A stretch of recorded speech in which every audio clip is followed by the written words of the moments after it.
So, welcome everyone to tonight's spring wildfire refresher training. My name is Kelsey Zangle. I'm one of the state wildland fire specialists.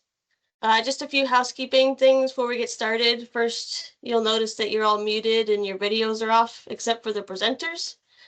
This is on purpose and it's going to stay that way throughout the duration of the training just to reduce distractions. But on the top of your window, you'll see there's lots of options. The only one that's going to be working is the chat function.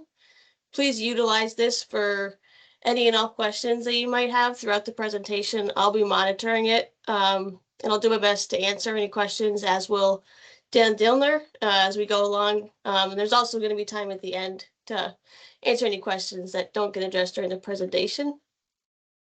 And then also this training will be recorded. And that also goes for anything that's in the chat. So just be cognizant of that little feature. We do have a couple of presenters tonight, so I'm going to pass it off to Devin. Thanks, Kelsey. So welcome everyone again. Like Kelsey said, my name is Devin Healy. I'm a wildland fire specialist with the state of Vermont. We also have Dan Dillner on tonight and Ryan Hughes. Dan is the forest fire supervisor for the state of Vermont, and Ryan Hughes is the fire management officer for the Green Mountain Finger Lakes National Forest. And so those folks are going to, Dan and Kelsey will be in the background to help out with anything that comes up. And then Ryan's got a little presentation for their side of the world when we get to it. So like Kelsey said, throw any of your questions into the chat and we're gonna get going. So we have a little bit of a fire program overview, an update from Ryan in the Green Mountain Finger Lakes. We'll review some of the fires that we had in 2024 in Vermont. And then we're going to talk about the Clay Springs burnover, do a little lessons learned, and some wrap up and questions. So Forest Parks and Rec, that's us, that's the state of Vermont. If you ever need state assistance on a wildland fire, you can call that 800 number and get a hold of us, request us that way.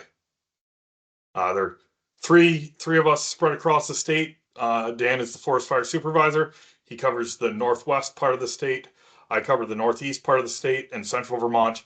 And then Kelsey covers the southern part of the state. We have some other folks that really help us out. But those are our primary response contacts. And when we enter fire season, one of us is going to be the duty officer that you get on the other end of the line. So what do we do?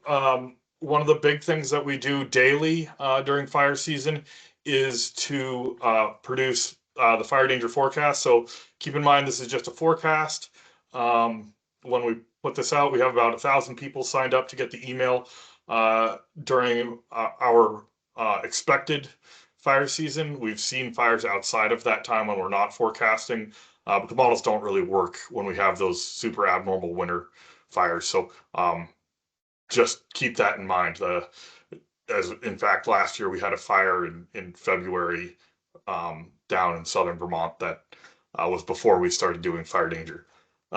So there's a QR code on your screen if you're interested in signing up. Please do. We could also send information out about red flag warnings and other kind of fire danger stuff that way. So it's a really helpful tool for folks, especially our fire wardens look at this for issuing burn permits. One of the other things, so that's kind of on the burn permit fire warden side. On the fire department side, we have the 50/50 grant or the Wildland fire gear purchasing program.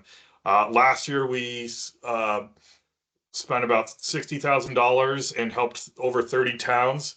And that grant is a sub-award. It comes through the Forest Service down to the state, and then we push that money out to local volunteer fire departments. So we cover 50% of the cost of, or the government covers 50% of the cost of equipment, and the local volunteer department covers the other 50%. And we use the DLA equipment catalog, and that gets a pretty good rate on a lot of this stuff, so saves even a little more money that way. So it's a really good program, super, in the scale of grant reporting and application, it's really one of the easier ways to bring some funds in, especially on those smaller scale purchases. So there's not as much paperwork as some of the other grants that you may be used to. So that's one of the really big benefits, is that it's we try and make it as accessible as possible for our smaller departments.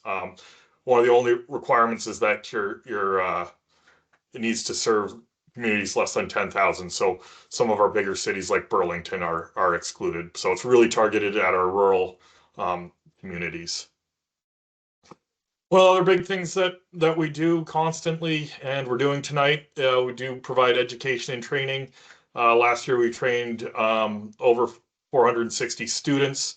So we're constantly doing that both for volunteers through in conjunction with the volunteer or with the Vermont Fire Academy, or for our own agency staff, or in conjunction with the Forest Service or one of the other agencies, New Hampshire or somewhere else. So do a lot of training and preparedness and education. Last year 2024 was Smokey's 80th birthday, so we had a really large lift compared to normal years on fire prevention. So we had over 40 Smokey Bear events in 30 towns. We sponsored a Lake Monsters game. So really got the message out. A lot of volunteer departments and state parks had Smokey come visit, and we were in libraries, we were in schools, we were all over the place. So really successful, reached a lot of folks, spreading that message. So that being said, one of the big things that we do is respond to active wildfires on state and private land under the authority of the Commissioner of Forest Parks and Recreation, acting as the state fire warden. So that's a in statute position. And what we bring typically is expertise. Our folks are trained and experienced in wildland fire. We're nationally certified. We can help with that extended attack. So if something's going past a situation that you're normally dealing with, it's going to be several days, that it's going to stretch your volunteers past where they need to get back to work or whatever. That's a really good use to call and get us there, because we can take that weight off of your volunteers. We also provide some specialized fire fighting equipment, so high pressure pumps, forestry hose, and we have the ability to order additional resources, and we're going to talk a little more about that. And then some grant opportunities also. So our team, we're about 15 firefighters. That number changes every year. Hopefully it's going to grow a little bit.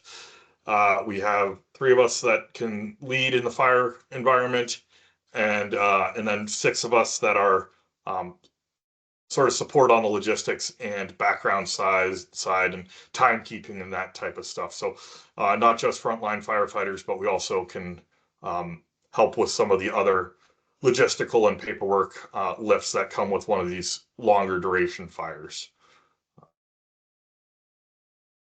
So if you call us for a fire, you're likely to get one of these silver vehicles. You may have seen them around. There are fire response vehicles. We've got 3 of them. They each carry a high pressure pump, about 2,000 feet of forestry hose, chainsaw, drip torch, hand tools, but really it's the communications link to direct from the fire to other resources that may be available, or to help provide some of that guidance and safety out there, and experience on the fire line if you're having a long day. So the other part that we've had for a while is the extended attack trailers. So more pumps, more hose, more tools, so we can really equip a lot of firefighters, and we'll bring those out for those longer duration incidents. So we're also part of the Northeast Forest Fire Protection Compact, and so it's in statute. It's a mandate, and it's basically a interstate, intrastate, and international agreement to provide mutual aid to each other and assist with larger fires that surpass local ability. It was established in the late 40s following some really destructive firefighters in Maine. So it's all of the New England states, New York, Quebec, New Brunswick, Nova Scotia, Prince Edward Island, Newfoundland, Labrador are federal agencies, and the FDNY. And it's in statute that we shall provide any assistance available. So that's one of the other big things that we do is support Compact and then get supported by Compact when we need it. Some of the other mutual aid and agreements that we work with, the Army National Guard, Hazmat, UVM Spatial Analysis Lab, the Vermont Fire Academy, and then we coordinate through NECC, which is located over in New Hampshire, which is the Northeast Interagency Coordination Center. But that's our link to other state agencies outside the state of Vermont and our federal partners.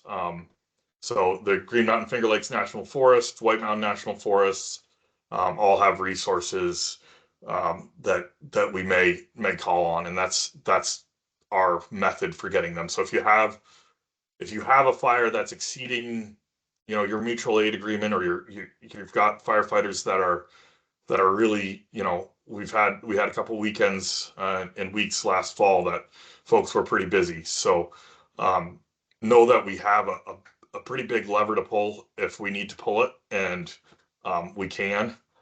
So by calling and talking to us, that allows us to start spinning some of these resources up. But if we don't know that the fires are occurring or that they're not getting reported, we can't engage in that world. So just, we've got a lot of folks we can pull in to help. Another big thing that we do as the state of Vermont, we send our staff out on firefighters across the nation to help other states, to help the Forest Service. We worked really closely with the Green Mountain National Forest and the White Mountain National Forest this past season to get some of our staff out on their engines that were going out, and then also went separately to state of Montana. So get out, allows our staff to get experience so that we can bring that back when you guys locally are having a hard day. So yes, it's out west light most of the time, but it's really good. Fire science doesn't change no matter where you are. Fire burns the same. So when you have conditions in Vermont, it's going to burn. Different fuels, but it's going to burn. So this gives our staff the expertise. So when we do show up and you're having a long day, it's hopefully something that we've seen before and might have some techniques and strategies and good ideas on how to help you and keep firefighters safe at the end of the day. And that's really the most important thing. So that's a big reason why we go on those interagency assignments. We also participated last spring with the Green Mountain Finger Lakes National Forest. We helped with 13 prescribed fires over there. And one of the reasons that we do that is to work to restore ecosystems, build our training and experience level. So this is kind of a classic slide that we show a lot. This is a red pine from the Green Mountain National Forest. You can see fire scar years in 1840, 1852, 1880, 1902. So those all pretty well predate the Forest Service and Forest Parks and Recreation. So those were fires that were occurring on sort of that Green Mountain escarpment area. And Ryan's going to talk a little more about that in his presentation or his talk. But we have a short video that kind of talks about how we work together with our federal partners and how we're all in this sort of cohesive strategy together. So with without the further animals. ado, People are dying.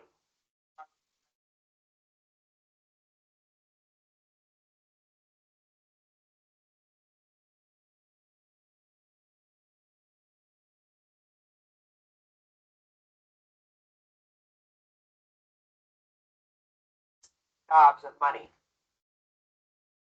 We know that our fire season's 70 days longer now than it was in the 80s. We burned 2,400 homes just in the Pacific Northwest. They burned more, almost as many or perhaps more in California. All of those homes burned as a result of fire behavior that was uncharacteristic and beyond the capacity of the community to survive. We're not going to not have fires. And the way these systems operate and the way energy moves through these natural ecosystems, fire is going to happen. So let's ask ourselves the question, are we happy with the recent past? Are we experiencing things that we wish were different? If we're experiencing things we wish were different, then we need to propose change. Federally, Congress passed the Flame Act that called for a strategy, some sort of national strategy, to help us address some of those issues. And what came from that is the National Cohesive Wildland Fire Management Strategy. 3 legs of the strategy are a fire resilient landscape, a fire adapted community, and safer, more effective firefighting operation. Resiliency is the ability for an ecosystem to recover after disturbance or resist disturbance and still maintain its function and processes. A fire adapted community is safer for firefighters and residents. A resilient landscape often makes safer communities and safer firefighters. But no matter how well prepared the community and the landscape, firefighting is still dangerous. Safe fire response depends on sound risk assessment. We can expect a safer environment for wildland firefighters only if appropriate risk management is implemented by both agencies and firefighters. We, as a society, have a major problem in front of us, and that's with managing fire, the budgets that we don't have available to incorporate management activities. And so, it's a gnarly problem in that it's got economic issues, it's got social political issues, it's got ecological issues, and cohesive strategy brings all of those together with the direction that's coming out of policymakers that says we collectively are looking at this as a solution. Cohesive strategy is not a program. It is actually a strategy. It's how do we work better together to actually make a dent in some of what the conditions of our landscapes are. How do we make a dent in that? We have to get out of our business as usual thinking across our agencies and our non-governmental organizations and find ways to work together.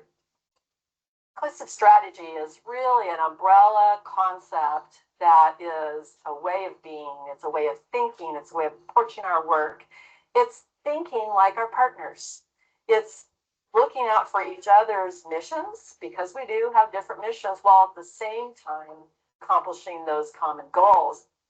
The cohesive strategy has moved to thinking that we have to deal with that community. That house is embedded in a neighborhood, that's embedded in a community, that's embedded in a landscape, and you have to treat that whole thing. The fire that comes to that community is going to result from the characteristics of that landscape. So that's the fire the community has to adapt to. We've got a lot of really useful tools that are available to us now that can project the potential of fire. By bringing that kind of information into a community, you can have a very informed discussion about the likelihood that a fire is going to occur, the kind of consequences that might happen if it does, and the type of mitigating actions that might happen ahead of time that would be of interest to the community to explore and potentially implement.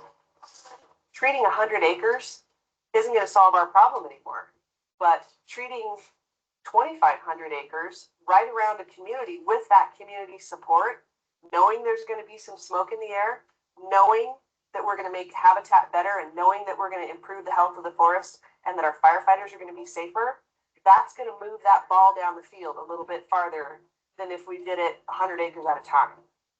with the cohesive strategy and collaboration, forced collaboration, we have partnerships, we have shared information, we have that learning community where the individuals, whether they're private landowners or other agencies, shareholders, stakeholders, bring a common interest to our goal of restoring these systems.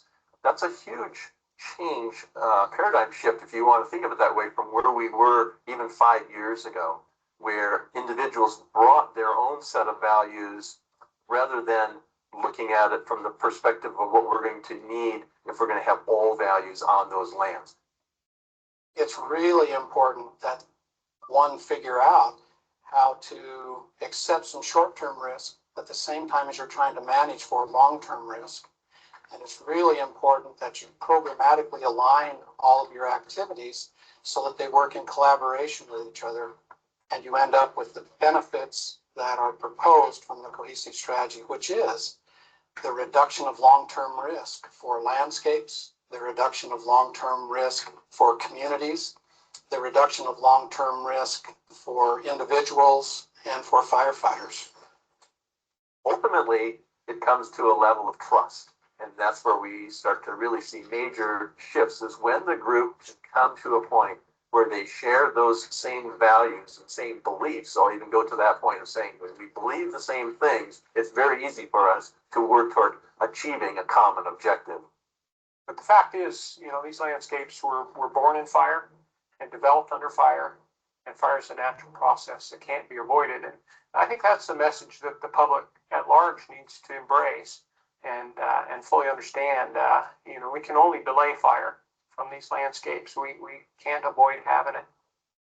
Science can bring together these kind of consequences that we might anticipate from a fire. For instance, we can explore with the community what those options are and talk with them about the types of consequences and what they see as reasonable choices to modifying their futures.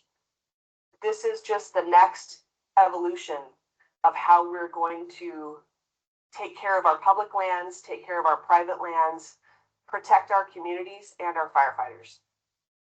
I think this notion of resiliency, healthy communities, healthy forests, our ability to safely engage fire and deliberately in terms of how we take risk for what kinds of values, bringing everybody together around those concepts for me is very exciting. And I think we have a chance of that.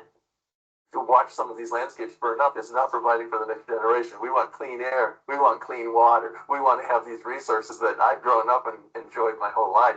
And so we want to pass those on to the next generation. So if we can make this decision, move our management in a way that really does take all this all hands, all lands approach, so we can actually restore these systems and increase that resilience so we can have that as a part of our future land management, then we're really moving this in a long way. Yeah, it's really exciting. The end goal for the cohesive strategy is to reduce the impacts of wildfire, not just on our landscapes, but of course in our communities and in our fire response. But there's no way that activities in one area don't impact another area. So realizing that they're all integrated and making sure that we have opportunities available across all three of those goals is where the magic happens.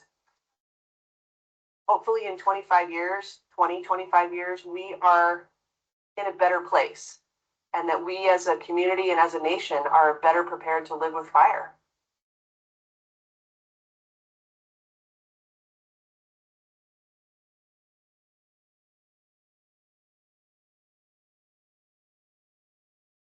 Well, I realized that that video was fairly Western focused. We are seeing some pretty active fire seasons that are abnormal for us in the East, and we've seen them for the last few seasons in a row. And I'm not going to get into long-term prognostication, but I hope that you can see that video and envision how our forests fit in. That's a little different. We have a different frequency and a different risk matrix, but just trying to set that stage so that you can see how we're engaging with the Green Mountain Finger Lakes National Forest and why we're doing some of that work. And I'll pass it over to Ryan so he can talk a little bit more specifically about the work that they're proposing this spring and some of the things surrounding the Forest Service. So Ryan, take it away. Yeah, hey, thanks, Devin. And thanks, everybody. I appreciate your time tonight. I'll try to keep it brief. I know it's late in the evening, and I will keep it short for everyone. So, yeah, I mean, you said it. We have had some busier fire seasons the last couple of years. This past year here in New England, we tripled our acres burned from a 10-year average of around 70,000 acres to almost 210,000 acres last year. Obviously, that wasn't just here in Vermont. That was New York, Massachusetts, Connecticut. So, yeah, we do have big years. No way to predict when those are going to happen, but fire is always possible on the landscape. So, I'll start off, just give a brief introduction of what our program is. So, again, I'm the fire management officer for the Green Mountain and Finger Lakes National Forest here in Vermont and New York. I physically sit here in Mendon, Vermont. Our organization here, we have 8 full-time fire staff that work within the fire program, fire and fuels program. We also have a Type 6 engine. We have several UTVs that are tanked for fire suppression and prescribed fire holding activities. And then we also have around 60 collateral duty firefighters that are all fully qualified, certified, et cetera, to help out on wildland fire events. Those folks are qualified in incident command, operations, plans, finance, logistics, all of your ICS functional areas. We have folks that specialize in each of those and can lend a hand with whatever on that. So we typically spend most of our summer out west fighting fire. However, spring we're here, fall we're generally around. So So a big part of our job here in Vermont and New York is prescribed fire implementation. So here in Vermont, we manage approximately 1,500 acres with prescribed fire. That's in wildlife openings. We have another probably 2,000 acres that we manage in oak ecosystems on kind of a revolving basis, not every year. But on the Finger Lakes, we burn approximately 6,300 acres over there that we apply fire to. So for this year coming up, obviously we don't burn that much every year. This year is kind of more of a typical, what we've burned the last several years is right around 500 acres on the north half of the forest and around 500 on the south half of the forest. And then another 1,000 over on the Finger Lakes. So we're anticipating somewhere in that realm this year. We have some staffing challenges and things like that. So we'll see what we can actually implement. Obviously, we're not going to implement fire if it's not the right time in the right place with the right weather conditions. But that's generally what we're looking at. So, where are we doing it? So pretty much same places you've seen us apply fire in the past. We're not burning any new units this year. We're not stepping into any oak ecosystems this year that we currently have planned. It's mainly those wildlife openings that we manage for deer, turkey, bear, wildlife habitat. Also, obviously that gives us a hazardous fuels reduction benefit as well. And then we also get to restore some ecosystems to kind of more what they used to look like. So, I'm not going to go specifically into exactly where we're burning this year. If anybody wants to approach me outside this meeting, happy to give you some additional details. But one thing I can tell you is mainly for the fire wardens and the fire departments here, just as years past, we will notify you as soon as we know that we're going to be burning that. So generally that's going to be either the day before, or if we have a little more foresight, into having a window a few days out, we may be notifying you that, hey, sometime this week we're going to be in this area, and then we'll follow up with a phone call the day we're actually going to put fire on the ground there. So if you guys have smoke popping up in your area, it's on the National Forest, let us know if for some reason you didn't get notified. We obviously have a challenge with fire wardens coming and going some places, but a lot of you guys have been around for a long time and we have those connections, so we will notify you when we're burning. So on the suppression side of things for the National Forest, our primary IA response zone is the National Forest lands. We do have a half-mile buffer around all forest lands that we will automatically respond to help protect the forest, and then also lend a hand to any resources that are there. Outside of that, we do have availability for mutual aid. We're happy to help out with our local and state partners, local fire departments, really, and state of Vermont is the conduit for requesting our assistance on things. That mutual aid period for us is 24 hours. We can be creative on how we use those 24 hours. We could break that into 3 8-hour days, or 2 12-hour days, whatever the event looks like. And that's from time of order, not time of the start of the incident. So yeah, if you have a need, please let the state of Vermont know. If you want to request us, if we have resources around that we can bring to bear, we'll happily throw those out to help out. So yeah, with that, I think I'll go ahead and hand it back to you, Devin. Yeah. Awesome. Yeah, thanks, Ryan. And we're gonna talk about how we utilize some of those resources here in 2020 and 24, because we did. So the moment we've all been waiting for, a review of fires in Vermont in 2024. Once again, there's the phone number to request us if you have an incident that needs some extra help.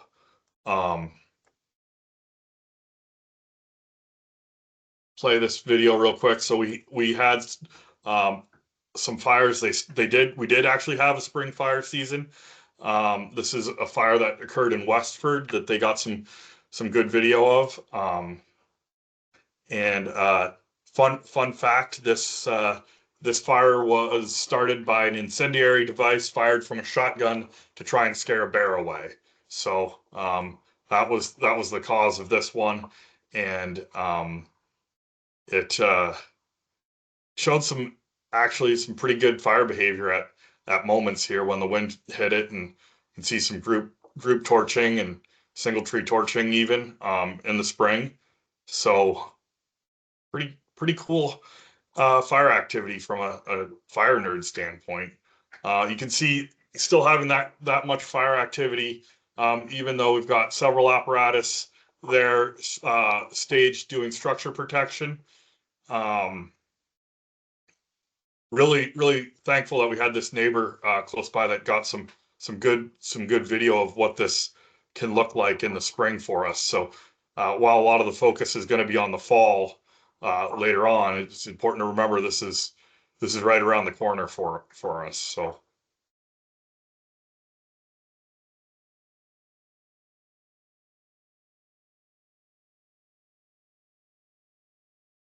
the firefighters here did a really good job. They attacked from the heel and worked the flanks around. It also had a large field that had already greened up out in front of it. So a timber or a fuel shift, excuse me, helped contain this fire. But there were fire departments from basically all over the Chittenden County area responded. And if I tried to list them all, I know I'd forget some. So I don't, for fear of forgetting somebody, I won't name them all. But I know that there were multiple departments here.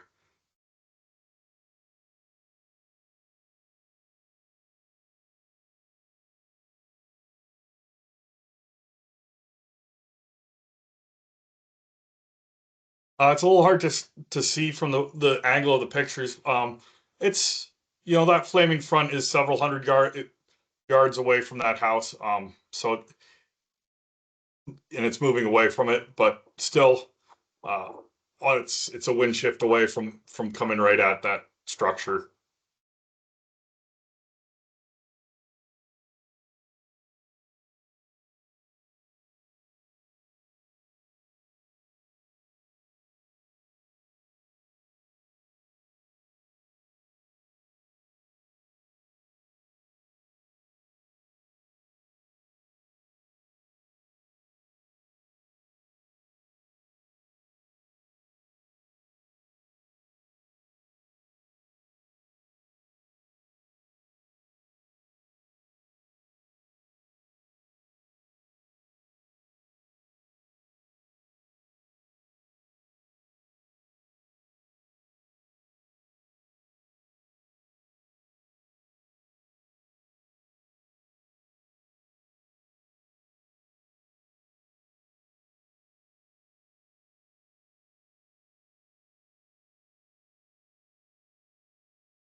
That kind of shows where the fire was. That field had greened up pretty well, and there was actually a spring right, actually in the timberline there, so it kind of fell down, but pretty close to some structures. And yeah, that's where that blue house was. It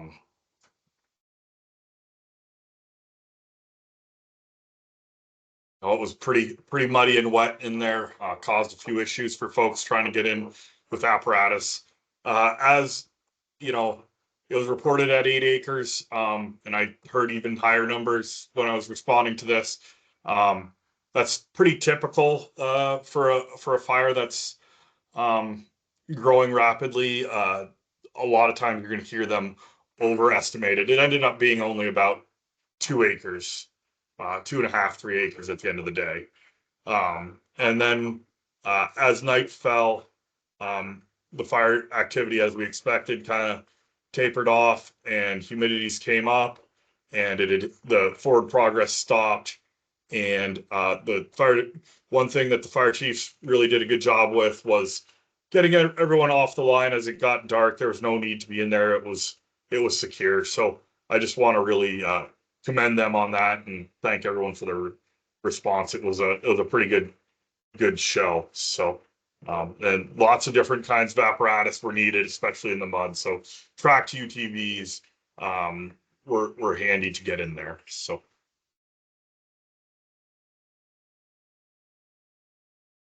So what we had in 2024 historically over the past 25 or so years actually looks relatively close to average.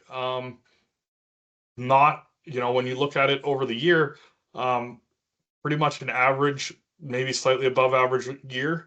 But as many of you know, Vermont has basically 2 fire seasons, a spring fire season and a fall fire season.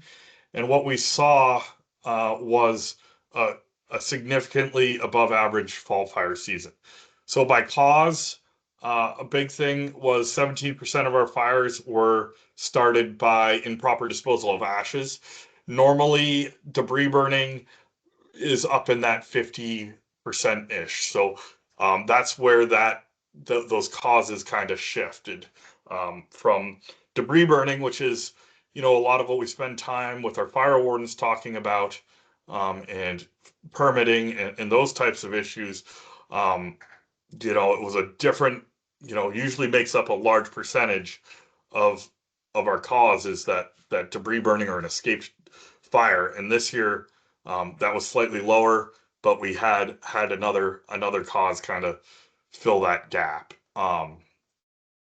And the difference is even more stark when we go from number of fires to acres burned. Fully half of the acres burned last year were in Vermont were from improper disposal of ashes. And if anyone was paying this fall watching our social media, our outreach stuff, we really tried to message that because we were seeing that trend in real time. So thanks for everyone for getting those reports in and letting us know what those causes were quickly. That helped us shift our messaging to address that shift where typically it's a debris burning as our number one cause. So pretty interesting little shift in our causes there. So in October, this slide is what we were look at as firefighters. This is a significant wildland fire potential outlook that was released October 1st, 2024. And if you see, it shows the Midwest, the Great Lakes region, Idaho, some California, some Texas, Hawaii, all looking like they might have higher above normal potential for significant wildland fire. And we're not, there's nothing anywhere in New England or really even the Northeast indicating that. So going in, we'd started to see a few trends, but generally this developed faster than that. So this is statewide fire danger. So this is a starting on October 17th and going through the 10-day period leading up to the 27th of October. So many eastern states had already started to experience significant wildland fire in this time period. We knew that firefighting resources across the nation were already brought in, and actually from Canada also, to help meet that demand. We did have 3 firefighter fatalities in the fall of 2024, responding to fires in the Northeast, and so we had historically high fire activity in Connecticut, Massachusetts, Rhode Island, and that came right on the heels of 2023 having historically high activity in Eastern Canada and Quebec last year. So when we look at this on the 17th, we had low fire danger. What I'd say about that is we'd already seen the heavy fuels, the soil, what we call the 1,000-hour fuels, so bigger logs had already started to dry out. So what that 17th, that low fire danger on the 17th is we had enough rain to reduce the likelihood of spread in the fine fuels, but what's not shown here is how dry the heavy fuels were. As we moved through, moderate, high, very high, high, very high. On the 23rd, we started to brief our leadership and start communicating about likelihood of that weekend getting pretty active, and also basically the shortage of resources in the region. We were having a pretty hard time getting crews. It was going to be to get aircraft would have been a pretty heavy lift for us. Likely the closest aircraft would have come out of Quebec City at that time. Connecticut was really busy during that time period. So we certainly had the potential there. And that weekend of the 26th and 27th, we popped several major fires. But this, starting on the 23rd, this is in Huntington. There was a little escaped debris fire that many Chittenden County fire departments went to as well. We responded to this. And not a huge one, but it was kind of indicative of things to come, because then that afternoon there was a second fire in Williston. So that kind of stacking of fires, once those conditions align, it can really start to stress local resources quickly, because once they have that alignment, it's different than a structure fire, where because you have one doesn't necessarily mean you have the conditions that are likely for another inherently. But with wildfire, once we have the conditions present, the causes are out there, and if we have folks doing the things that start fire, which is humans, likely that we're going to have fires, and more than one. So we had 9 requests last year for FPRs to assist on wildland fires. That's significantly higher than many years. So a couple won. This Morgan Road incident was our largest fire, and it was down in Barnard. We had 17 FPR staff. We had the U.S. Forest Service with their UTV. We had a state of New Hampshire engine. We had the state hazmat team. We had the UVM spatial analysis lab out there helping with some drone work. So pretty amazing response to sort of backfill in after the volunteer fire departments and locals got it that first day, and then we came in after that. That fire went for 12 days. It received snow.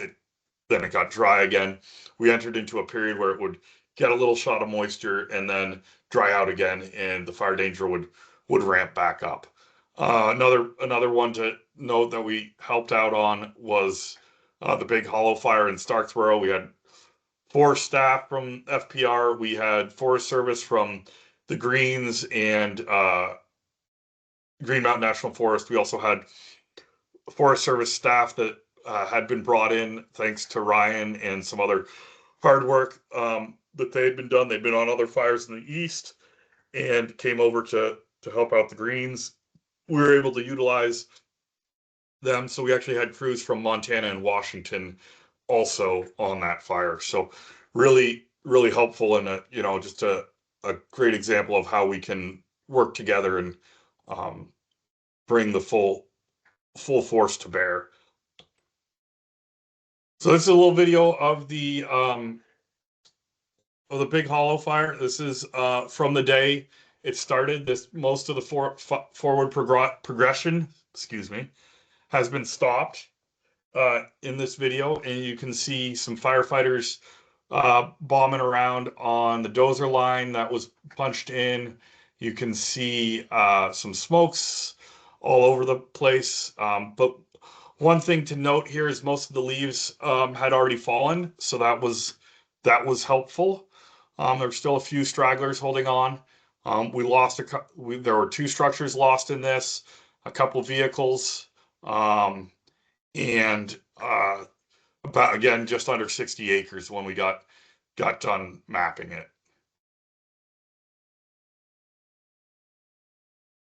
But not all that, it doesn't, it's amazing what this looks like. Doesn't look that that threatening, or that there's that much heat out there. But it is spread out over a large area. And what I'd note is that this fire moved a half a mile in one day. And as you can look out sort of in the distance there, you can see the next video shows it a little better. The town of Barnard is only about a mile away. The school's about a half mile away. So we were pretty close into some more populated areas. So this is basically the same video flowing on the same day. The red shows the heat signatures. This is ground fire. It's all across, a 60 acre area. Although I think a couple of those red dots are actually people walking around because they're moving. But it's an incredible amount of work to try and put out that much fire across a landscape. And especially when you have windy days that follow a fire like this, the chance of escape is a real concern, especially with this fire was aimed pretty well right at town. So pretty significant risk involved with that much heat around. You can see that's where our structure was.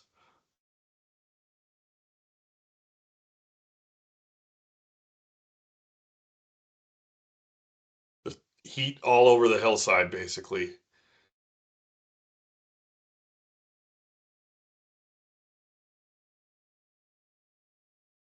And so right there, you can just see where the town is. That heat signature way in the distance, that's town, but it's only about, those first structures are only there's several that are only a couple hundred yards from the fire perimeter here. So pretty close. It was remote enough, but it was also there was potential for some more structure loss if this didn't get stomped out. So that's why we invested all the time and effort into this one. Pretty good response from folks, and the town supported us with water. So what worked really well there was that the town was able to shuttle water for us. We were able to hunt and seek and destroy those hot spots. As you can see, we flew and developed maps of where the hot spots remained and flew it again, and we're able to deploy firefighters to those areas to target the heat that we could find with the drone. If you look on the bottom of that perimeter, however, you can see there's some other yellow spots. Those were spots that we found from hiking the perimeter that didn't show up on the infrared flight. So getting those drones really well dialed to pick up stuff is not, under forest canopy is not easy. So really takes boots on the ground to go snuff everything out. You can smell it, you hunt it down, take care of it. But a lot of slow, deliberate work went into getting that fire out. Great photo there of a lot of the responders, including some of our friends from New Hampshire that came over to give us a hand with that. So in the fall, in October and November, we had 18 times higher than our 25-year average for acreage burned. Ryan mentioned some of the really high numbers that they were seeing regionally. Those numbers were reflected also here in Vermont, that we just had, the acreage was pretty well off the charts. The drought conditions in the fall, this was what it looked like on November 19th. So towards the end of our active fire season, but most of the state in some sort of abnormally dry or drought condition. And this is why we kept that ban on, or the telling fire wardens to cease issuing burn permits, also known as the burn ban. But really what it is don't issue a burn permit. That's why we kept it on in the south for as long as we did and took it off in the north. Think the conditions improved a little bit in the north as we went through. This was November 19th. And also the predictive services significantly changed that outlook when they issued the new one in November. So if you remember when I started this section, they weren't predicting any above average activity in October, November in the Northeast. And then a month later, they're showing it. So it's hard to catch that tiger by the tail. Outlooks and predictions are great information. But you gotta be paying attention. And those conditions change pretty rapidly. So just kind of a wrap up of what we saw for fire danger. We saw two days of extreme fire danger, 13 days of very high, 25 days of high, 75 days of moderate. We had 4 red flag days, and we had 30 days of debris burning bans. So that's significant in that it's the first one we'd issued since 2015. We sent VT Alert, which is most people should know what that is on this webinar, but it's the system that we use to alert fire wardens, public, and fire department members about, and folks that have signed up for alerts about conditions. So we sent 6 of those out. We also spent, if you look at the top line, 14 days at preparedness level 4 for the state. Basically all that means is based on fire activity and our staffing level, we determined that we needed to position ourselves to have a certain number of a duty officer and a certain number of responders available. And it basically dictates the stance that FPR takes to be able to respond, so that we're staffed up in those moments that you might need help. More so than, say, right now when there's snow.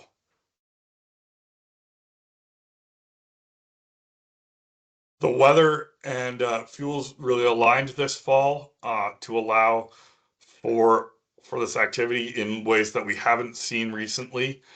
And this is what November 18th looks like in Vermont. Anybody have a guess on what might have caused a fire on November 18th? That's the weekend of after deer season opens. And we suspect that this was likely a hunter fire that escaped. So when we do have these abnormal fire seasons, fire science is fire science. it's going to do in those fuels. It's going to do what it does when it reaches that those conditions. What is different here is that collectively we don't see those conditions as often as some other places, right? And so we need to, as responders, really focus on the sound fundamentals. Keeping one foot in the black, knowing where your escape routes are, knowing your safety zones, having good communications. All of those things are really critical to being aware of snags, how we're driving. All of those things are how we stay safe out there. So the great answer is that it's a pretty simple answer to stay safe, even when we have these abnormal conditions. The prompt reporting of fires, it's really the duty of fire wardens, but it benefits all of us, the responders, the public. It allows us to know all of the fires that are going on around us.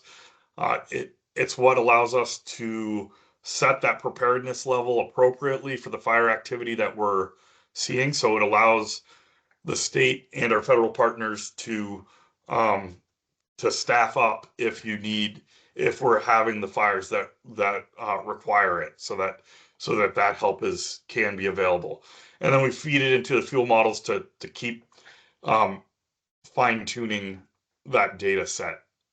So we do want to hear about all of those fires. While it's the duty of the fire warden, we know that some fire wardens are not part of fire departments, and some fire departments don't have fire wardens on them. So anyone can report the fire to us, or let us know that it occurred. And we'll try and close that communications gap. But that's one of the reasons we wanted to have this presentation be for both fire wardens and fire departments in the state, because it really is not separate. It's all of us together.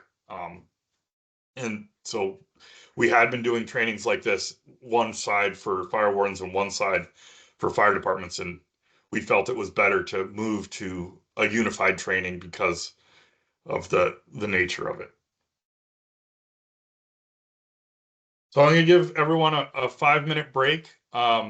If you can, we've got a QR code. You can scan that and download the incident response pocket guide, because that's going to come in handy for the next section. And we will meet again at 8:05.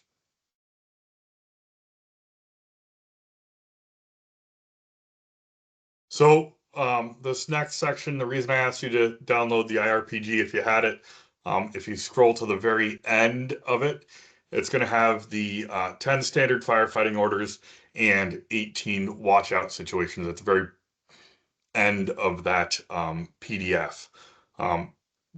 That is a pocket guide that we hand out at almost all of our trainings to firefighters, and that we hope many of you actually have. But the key information, the way that is designed when it's bound and printed, is that the key information for the 10 standard firefighting orders and the 18 watch out situations is on the back cover. So that's why it's at the bottom back of your of the document. We're going to watch a little video on the Clay Springs burnover, which is a fire that occurred in Utah in a grass fire that a volunteer fire department responded to. So.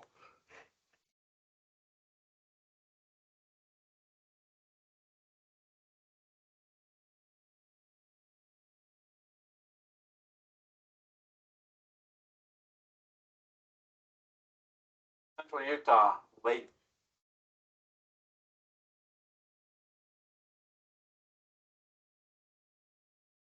2012.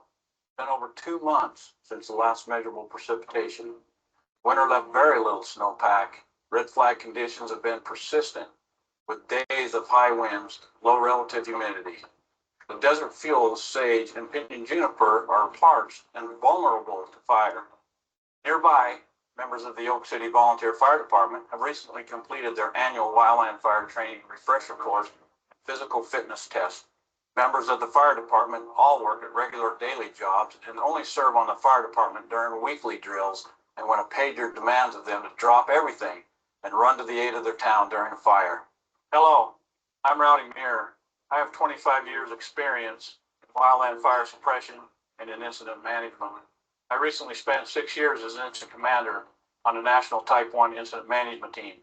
You are about to hear the accounts from 3 men involved in a burnover incident near the Clay Springs area, just south of Oak City, Utah. The Oak City Fire Department is a good fire department. These firefighters train and practice regularly. Each of the participants in the Clay Springs fire is red carded. These men had many years' experience fighting fires on the West Desert of Utah. This fire initially didn't seem out of the ordinary. However, extended drought combined with red flag conditions placed these men in a situation to which they were unaccustomed. As the event unfolded, many watch-out situations were present. These watch-out situations are important things that Clark, Ross, and Cameron would like you to learn from their experience. Fire department, you're needed for a 1070 wildfire out in the Clay Springs area. I was home in bed trying to get a nap before I went to work that night. I work at the power plant. I heard the pager go off and it called for Oak City south of town. I heard that. So I immediately jumped up. I had my fire close by, and so I just put them on, jumped on my bike and scored it up here as fast as I could. June 27th was just after 2. I was actually just finished up the concrete with board, finished it. I was just talking to the homeowner when the fire alarm went off, but figured I'd better go. Came in and changed, went out on a gamma goat. It was early afternoon and I was helping my brother put in some countertops in my parents' house, and the fire alarm went off. Here in Oak City, we're on a volunteer basis, so there's no one that really has to respond.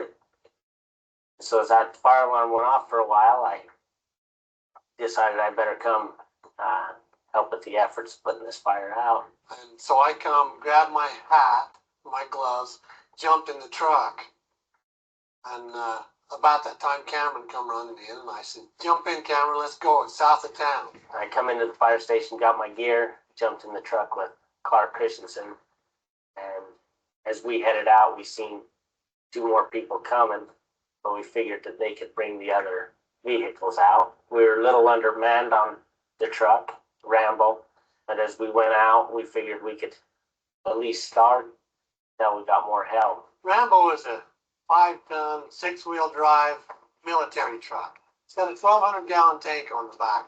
When you put it in 6-wheel drive, and you've got that weight on you, you can go just about anywhere.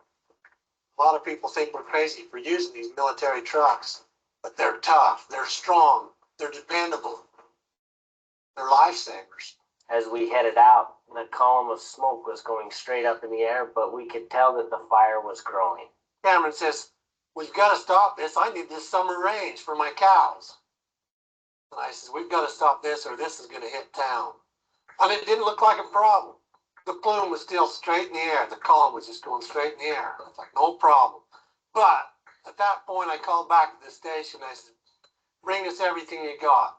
We've got a pretty good fire out south of town." Clark and I discussed how we were going to attack this fire, and we decided the best way to attack it is to go behind it, flank it back to the road. At that point, the wind had started to gradually pick up, but there was a little bit of a breeze blowing from the south. I started the pump and we took off. How we did it was I would spray water, Clark would dry. I noticed that the fire started again behind us. I told Clark we needed to turn around and catch that spark. I thought, this is foolish. We could have 2 nozzles going off to the side, and we'll be in the fuel side, but we'll go along that side and we'll have 2 nozzles going. And so I was driving, shooting out the window, and Cameron was backing me up right behind me. And I could hear Cameron talking, and we were going along putting the fire out. Now, when we started, it was in cheatgrass, about this tall, and a few short sagebrush. It was no big deal. We were knocking it down. Plus, I'd seen before we left the road out there, I'd seen in my rear view mirror a camel goat coming. So I knew I would have support right behind me coming in shortly. While they knew that the gamma goat was coming, no instructions were given and a plan was never discussed. Urgency led to this breakdown. The fire come up again. I told Clark. The second loop we turned around, that's when Ross Anderson got off the gamma goat and got on with us. When we actually got out there, the fire had actually blown to the other side of the McCormick Road, which is to the west of the road. And then when we met up with the gamma goat, Clark and Cam were spraying it, and Clark was trying to drive and spray at the same time. And so that's when I took it upon myself to get off the gamma goat and went with them. This was the last time that there was any contact between the gamma goat and Rambo. A radio communication link was never established. Faulty radio equipment and the noise generated by these military trucks prevented it. Clark was driving, Roth was spraying a hose, I was spraying a hose, and Roth would knock down the initial flame, and then I would come along behind and mop it up. I could see him out the side of my mirror, and so I could drive along the edge of the fire and watch with them as well as watching where this was going. The platform on the truck is about a 12-inch platform that we ride on, and we can stand on it, lean against the tank, and spray water. We started getting into bigger fuels, and the flames started getting a little hotter, but we were doing a good job. We were putting it out for the most part. The darn fire would not stay out. It was so stinking dry, you know, you could leave it. You could see water dripping, and after a little while, you'd have a little bit of a smoke and a little bit of a flame come out. Fire weather forecasts called for red flag conditions of high wind and low relative humidity. Extended drought prior to this fire led to fire behavior conditions manifesting significant resistance to control. Similar fire behavior was experienced just a week prior, 5 miles away, during the 16,000-acre grease fire. Farther up along, we actually crossed a road that was about, 1.5 feet lower than the rest of the dirt. Crossed that and got up a little bit more, and I think it's when I looked back and saw the fire had already blown across our line that we'd put out. Well, Clark had turned around. By the time he got turned around, it was already pushed our one escape route completely away. As we got up in there, the wind shifted and we got strong winds, and we could feel the flames on us pretty hot. So we told the driver, we got to get out of here.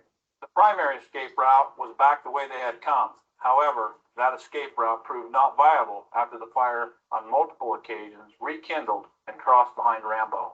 All of a sudden, we had fuel about as high as the standing bar on the side of the truck. And all of a sudden, I heard them yell, "Wind change." And I looked back from the mirror, and the flames were just lapping up against the truck, and I could see Ross and Cameron leaning back and squirting. And I thought, oh no. So I veered away from the fire to get those guys out. There was flames that shot up in front of the truck, up in this, and it was headed towards some juniper trees. The worst case scenario would be for me to try and run and get that truck in between those junipers at the same time they were alit. We knew that wasn't a good escape route. We was in sandy soil, so if he would have stopped the truck, it would have took quite a bit to get it rolling again. So he just made the loop, and as he made the loop, there was fire behind us. Now, the secondary escape route ahead of them, which led to the gravel pit or back to the McCormick Road, was compromised. Their options had just run out. So I turned around and the hillside was there, and I thought, I could make that hill, but is it worth trying to make that hill with a full truck? And at that point, I was told to turn and go, second gear.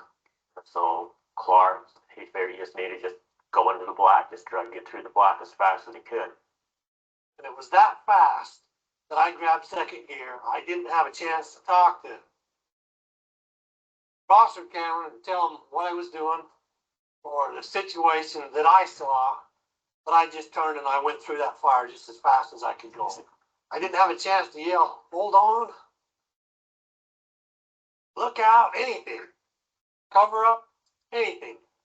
Had no time to stop and tell us what we wanted to do, but I know if he would have stopped, we wouldn't be here now. Where we sat hits me about chest high. So we were pretty high up on the truck. And I knew that the front of the truck was going to be the first out of the flames. So I crawled on top of the truck up between the two rails to the front of the truck. And as we hit the flames just engulfed the truck. And we don't know the exact distance that we were in the flames, but we know that it was quite a ways. Probably more like 150, 200 feet that we went through in the flames before they actually died down. As we started going through that, it got hotter and it got hotter. The flames come up over the cab and I'm thinking, oh my gosh. I was in flames and I was on the top of the truck. So we know we had flames as high as the truck. And it never let up. When it turned into flame, all I did was just drop the nozzle, turned around, buried my face as well as I could to protect your airways. I pulled my elbow up with my, to cover my ear because my ears were just burning. And I looked down, the flames were coming up through the gear shift hole. And it was just swirling coming up. And my ears on that side was burning. My elbows were burning. And so I just floored it, put my head down and just went. I was just praying I wouldn't hit one of those trees. The flames were so hot and I was trying to get oxygen and there was no oxygen to breathe. And I can remember gasping for air and nothing but flames, hot flames to breathe. And about that time I figured, I'd maybe pass out or because I was out of air. When we turned to make a run for it, there was a road that went through there and there was a drop off.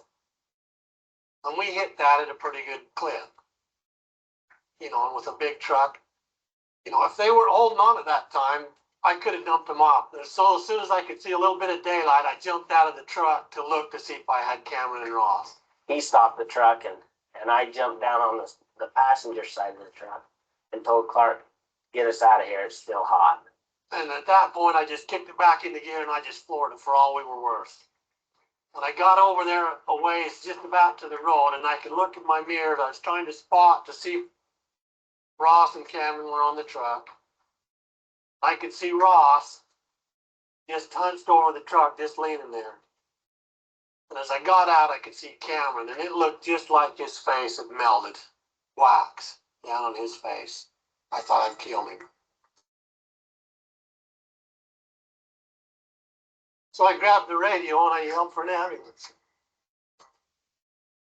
As we got right to the edge of the road, I noticed we were dragging hose, so I jumped out and hurried and pushed the hose reel, rolled up the hose, and I knew then that Ross was in bad shape and that Cameron was in bad shape. And I pulled on the road and I just burned down the road. The road was all covered with smoke and I could see flashing lights ahead. And then we continued on down to where all the other vehicles were stationed at. And we had to wait for the ambulance to get there.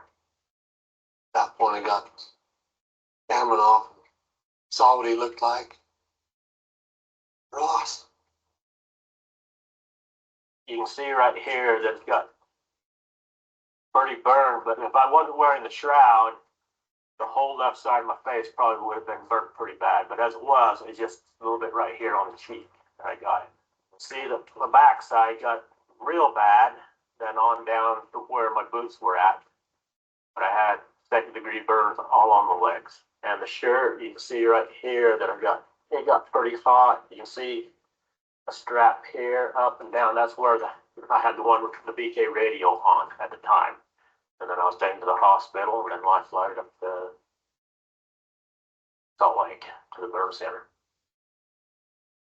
I was transported to Delta Hospital and with the first responders, and they life flighted me from there. I had burns on my face, front of my face, my elbows, my calf, and where my belt was on my pants. My hand had a burn on it because I didn't have proper gloves. After I was treated at Delta Hospital, they lifelied me to the University of Utah Burn Center. We, as wildland firefighters, need to learn from this experience. Many watch-out situations as well as extreme fire behavior were present. Let's examine some of them now. Watch-out situation number 3. While they thought their escape routes were viable, the condition that existed at the time and poor coordination with the Gamma Goat compromised their plan. Watch-out situation number 4. We must learn that the combined effects of an extended drought and red flag conditions may create unfamiliar fire behavior. It is important to know weather conditions and anticipate their effect on the fire. Watch-out situation number 5. It is important to communicate tactics and coordinate efforts with other resources. A carefully coordinated attack between Rambo and the Gamma Goat would have secured the line behind them and preserved their anchor point and escape route. Watch-out situation number 6. Since there was a strong feeling of urgency, instructions and assignments were not discussed between the two resources. Watch-out situation number 7. As in nearly all fire tragedies, communication between resources played an important role. The urgency of this fire contributed to a lack of communication and coordination. This led to an unmanageable gap between tandem attacking resources and thus an escape fire. One message that Clark once conveyed is the importance of not taking a fire too personal, feeling too much urgency, and getting tunnel vision. Watch out situation number 8. We should learn from this incident that a good anchor point, in this case, the McCormick Road, can be invalidated if the line between you and your anchor point is not secure. Watch out situation number 11. These men were fighting fire from the unburned side of the fire. While it often makes sense to fight fire on the green side of the line, it can lead to an accident, especially combined with other watch out situations. Watch out situation number 15. A change in wind speed and direction was a critical factor in this incident. While initially the fire was unthreatening, the forecasted winds soon manifested.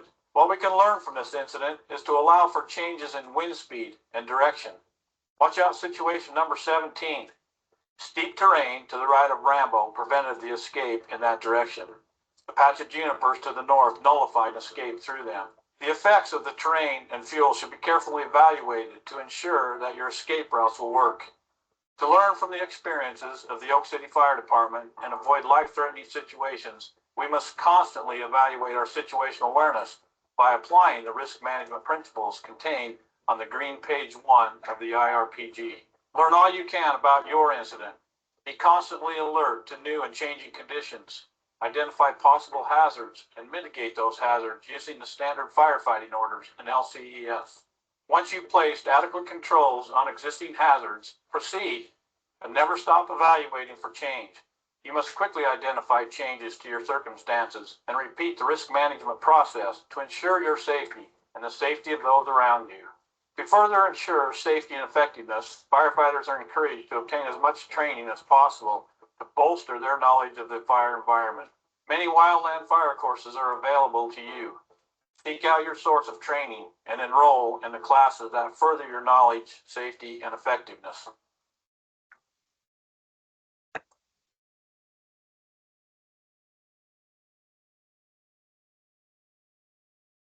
So some of the standard firefighting orders that were pointed out were number 1, keep informed of fire weather conditions and forecasts. Number 4, identify escape routes and safety zones and make them known. Post lookouts when there's possible danger. Number 5 is post lookouts. Number 6 is be alert, keep calm, think clearly, act decisively. Number 7, maintain prompt communications with your forces, your supervisor, and adjoining forces. And number 8, give clear instructions and be sure they are understood. So the firefighting orders and watch out situations, a lot of them sound somewhat similar, but they're written from many years of experience of fighting wildland fires, and they each have a reason why they're there. The firefighting orders need to be in place before we engage a wildland fire, and the watch out situations are more of things to be aware of, that the situation may be more dangerous. And if you start to stack a bunch of them together, like we had here, you can have an injury or a fatality occur.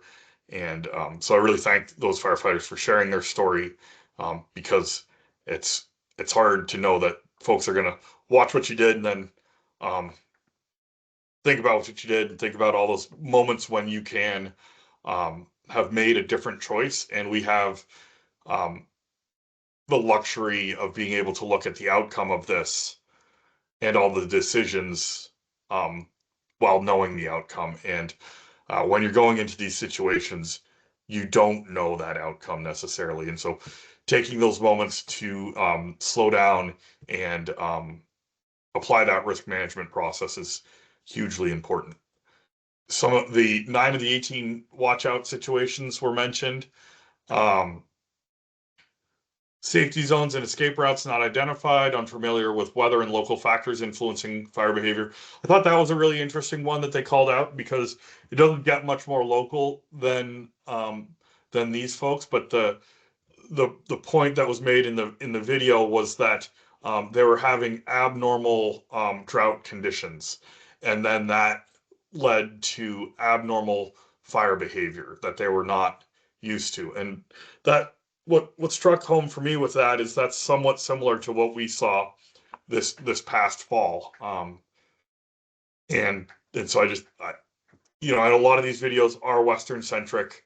But I hope that folks can take the parts that you can apply here and utilize them. Uninformed, number 5, uninformed with strategy, tactics, and hazards. Number 6, instructions and assignments not clear. Number 7, no communication link with crew members or supervisor. Number 8, constructing line without a safe anchor point. They mentioned it in there, and they talked about tandem attack, which is using multiple apparatus in a mobile attack to suppress fire, typically in a light fuels and on terrain where those vehicles can drive. A lot of times our grass fires are in the spring and the soil is too wet to be able to drive on that. And I showed some of that in that video where we were in Westford this spring. But the critical thing there is that back door, they kept having that fire pop up and try and come around behind them.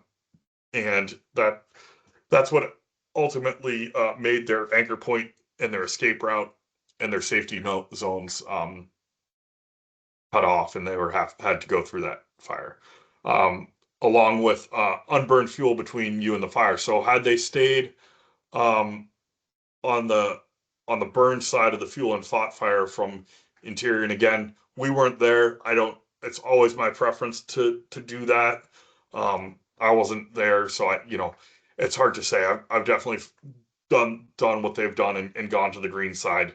But trying to always at least keep one wheeler right on the green if you can, or on the black, sorry,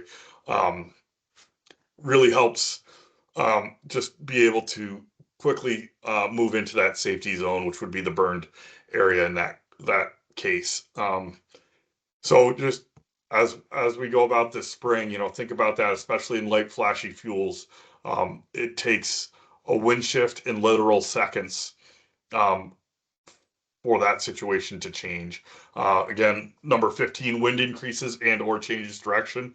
That's a big one that gets folks. And then training fuels make escape to safety zones difficult. So the fuels were dry enough. They were seeing really active extreme fire behavior, and then the trees in the way in that hillside, so they couldn't drive up and out the way they initially thought they might. I just want to point out, a lot of these instances come down to a critical decision, a decision point that if you don't have good risk management and you don't have good situational awareness, I truly believe they did the best thing they could by the time they got to that point.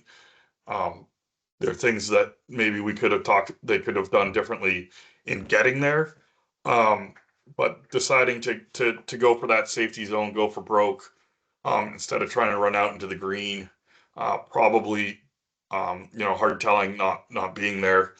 But we've seen many instances of people when they try and run into the green, not not not make it. So they were burned, they were hurt.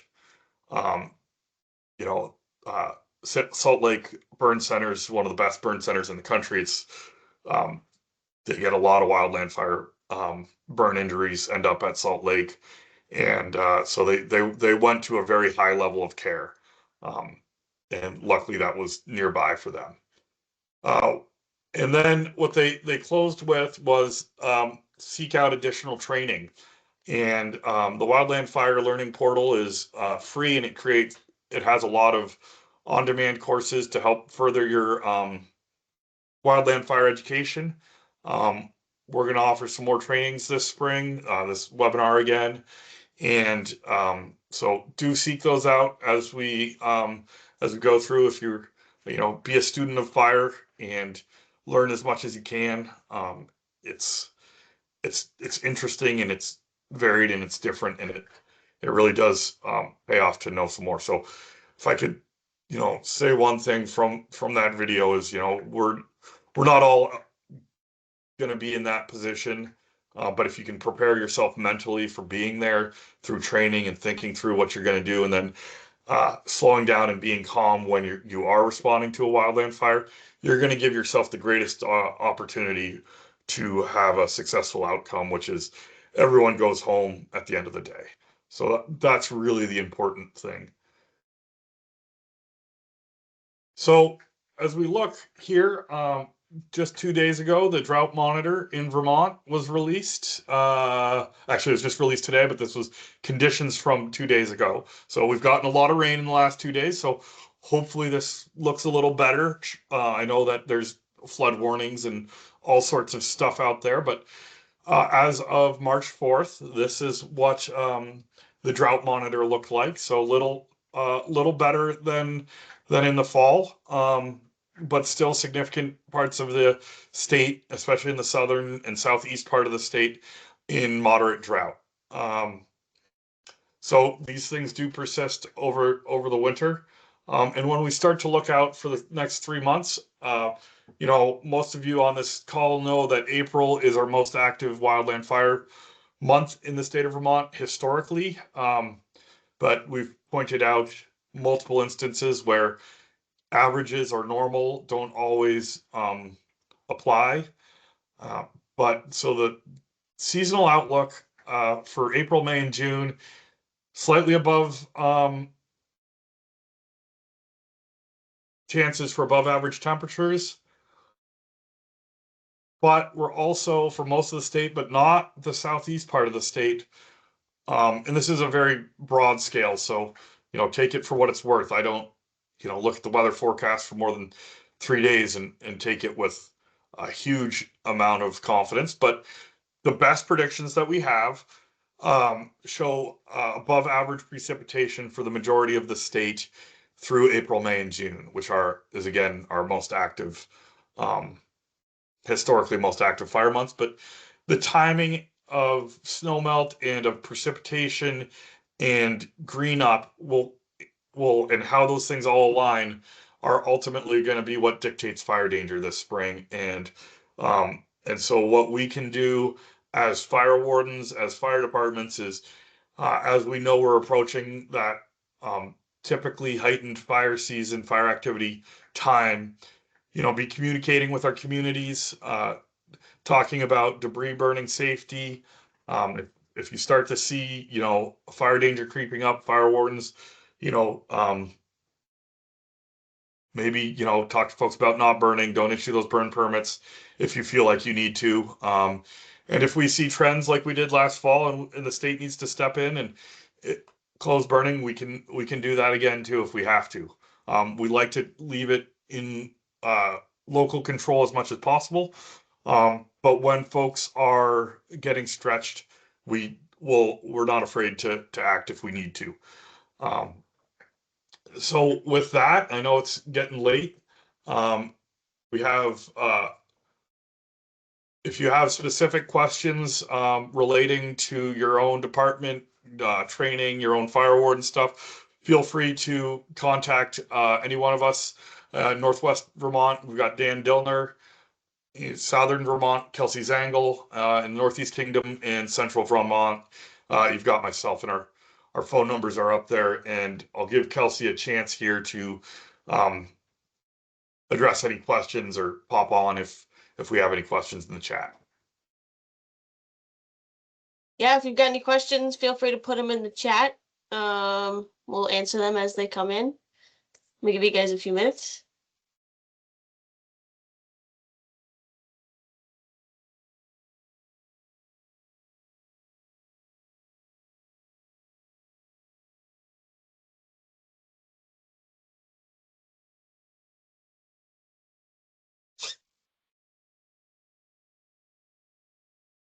I'm not seeing anything, Devin. Okay. If you All right. Well, with that, if no one's got, oh wait, we got one. we got one. All right. Thank you. This one's specifically for Dan, as he's asking if they think the grants are going to continue with the federal government issues. That's a good question. I don't know the answer, but as far as we know, they're continuing. So I don't have a crystal ball, but as far as I know, that they are for the time being. So I guess we'll see.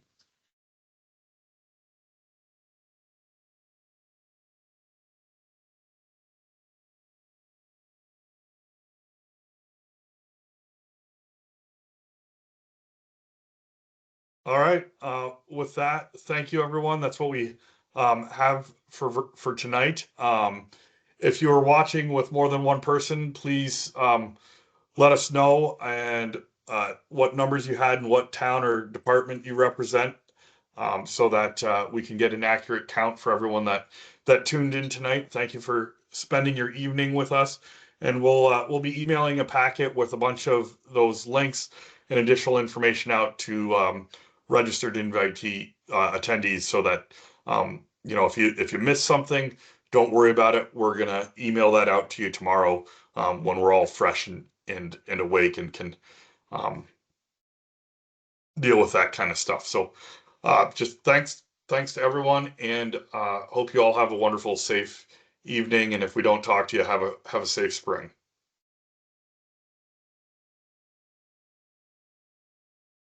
Thanks. Hey, Devin, you do have one additional question in the chat. Oh, okay. I can answer that one. So we have worked on that. We're still working on it, still in progress, and I don't really have anything too much to report other than we are looking into it and trying to figure out how we can make that work with costs. The question was of any progress with the online burn permit. So we are working on it, but not enough progress to have a system in place yet, unfortunately.